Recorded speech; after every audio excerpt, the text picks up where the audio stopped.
एक शाम प्राची टीवी पर सीरियल देख रही होती है। तभी उसकी सास वहाँ आती है।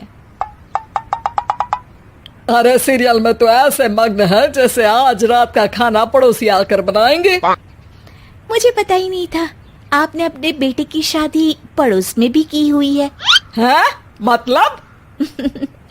मतलब इस घर में सारा काम बहू ही करती है, आप तो सिर्फ खर्राटे मारती हैं। अच्छा जी, फिलहाल तो तुम आराम फरमा रही हो, चलो जाओ, ये मेरे टीवी देखने का समय है। आहा, इसीलिए मुझे भगाया जा रहा है। सॉरी, अब तो बिल्कुल नहीं जाऊंगी। प्राची की इस बात पर दोनों सास बहू के बीच टीवी रिमोट के पीछे बच्चों जैसे छीना झपटी शुरू हो जाती है, जिसके बीच श्लोक भी काम से घर वापस आ जाता है।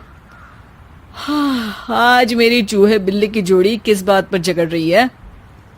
अरे तेरे बीवी मुझे टीवी ही नहीं देखने दे रही। अरे तुम्हारी मम्मी मुझे खाना बनाने के लिए फोर्स कर रही है। अरे वाह, ऐसे बेतुके रीजन पर तो बच्चे भी झगड़ा नहीं करते। अरे मुझे कुछ मत बोल, सब इसने ही शुरू किया है। हाँ हाँ, जैसे आप तो बहुत दूध की धूली है ना। अरे बस, दोनों चुप। प्राची जाओ, खाने की तैयारी करो। और माँ तुम छोड़ो, तुम्हें क्या बोलूं, शांति से अपना सीरियल देखो, मुझे दोबारा लड़ने की आवाज सुनाई नहीं देनी चाहिए। ऐसा बोलकर श्लोक वहां से चला जाता है, जिसके पीछे पीछे प्राची भी कुछ न कुछ बड़बड़ाते हुए रसोई में चली जाती है। हाँ हाँ, सासू जी को तो कुछ बोलेंगे ही नहीं, बस मुझ पर ही हुक्म चलता है, खाना बनाओ, जैसे मैं इनके घर में खाना बनाने के लिए आई हूँ। इसी तरह शाम बीतती है और रात को श्लोक और प्राची की सास खाना खाकर सोने चले जाते हैं, लेकिन प्राची गुस्से में कुछ खाए बिना काम में ही लगी रहती है।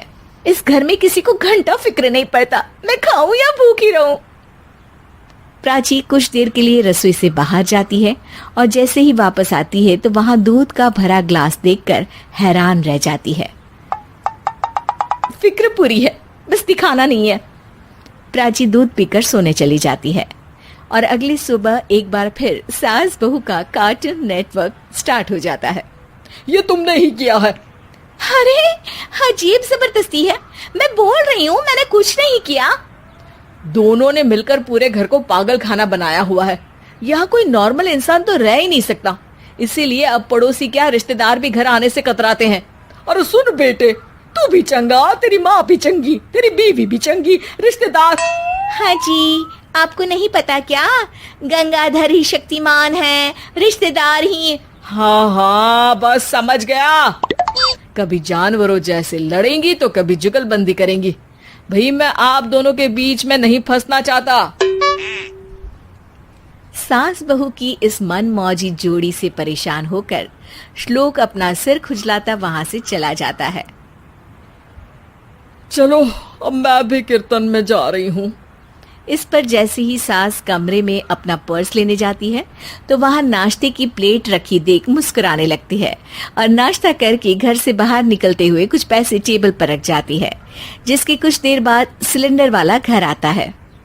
ओ मोरी मैया, मैं सिलेंडर के बारे में तो बिल्कुल भूल ही गई थी। घर खर्च के सारे पैसे भी मम्मी के पास है और श्लोक से बोला तो उल्टा 4 बात सुनाएंगे। प्राची ये सोच ही रही होती है कि अचानक उसका चेहरा चमक उठता है और वो घर में आकर इधर उधर देखने लगती है। तभी उसकी नजर टेबल पर रखे पैसों पर पड़ती है, जिन्हें वो सिलेंडर वाले को दे देती है। ये सब श्लोक देख लेता है। अच्छा बेटे, इतना बड़ा घोटाला, सबके सामने मैं तेरी दुश्मन और पीठ पीछे तेरी मेरी यारी। इस पर श्लोक एक प्लान बनाता है और शाम को सब एक साथ बैठे होने पर बोलने लगता है।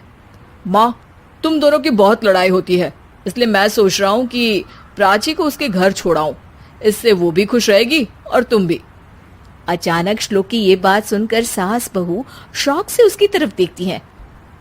अरे ऐसे कैसे घर छोड़ाओगे, मुझे कहीं नहीं जाना। अरे तुमने बोला नहीं पर मैंने सुन लिया, तुम्हें मम्मी के साथ रहना अच्छा नहीं लगता, मुझे पता है। अरे वो, अरे जब बहू खुद कुछ काम बोले तो वो तुझे सुनता नहीं, और अब जो इसने बोला ही नहीं वो तू समझ गया। जब उसे नहीं जाना तो फिर जबरदस्ती क्यों कर रहा है? अच्छा, फिर आपको मौसी के घर छोड़ाता हूँ, बस अब आप दोनों एक घर में एक छत के नीचे नहीं रह सकती। मैं इस टॉम एंड जेरी की जोड़ी को और नहीं झेल सकता। है? ऐसे कैसे नहीं रह सकते? तुम्हें इतनी दिक्कत है तो तुम्हारा बोरिया बिस्तर पैक कर देती हूँ, लेकिन मम्मी जी कहीं नहीं जाएंगी। बिल्कुल यही सुनना था मुझे। अगर दोनों में इतना ही प्यार है फिर हर वक्त ये लड़ाई का नाटक क्यों करती हो? देखा मैंने कैसे माँ किचन में दूध रखती है और तुम उनके लिए कमरे में नाश्ता रखती हो, और कैसे वो पहले ही तुम्हारी दिक्कत समझकर घर में पैसे रखकर बाहर जाती है। अरे भाई, इतना ड्रामा तो डेली सोप में भी नहीं होता जितना तुम दोनों ने इस घर में फैलाया हुआ है। तू हमें टॉम एंड जेरी बोलता है ना, तो याद कर वो दोनों भी एक दूसरे को बाहर वालों की बुरी नजर से बचाने के लिए हमेशा सबके सामने लड़ते थे, लेकिन अकेले में दिक्कत के समय मदद भी तो करते थे। बस हमारा रिश्ता भी कुछ ऐसा ही है। और वैसे भी अगर सास बहू में तू मैं नहीं होती तो दुनिया वालों को कहानियां कैसे मिलेंगी?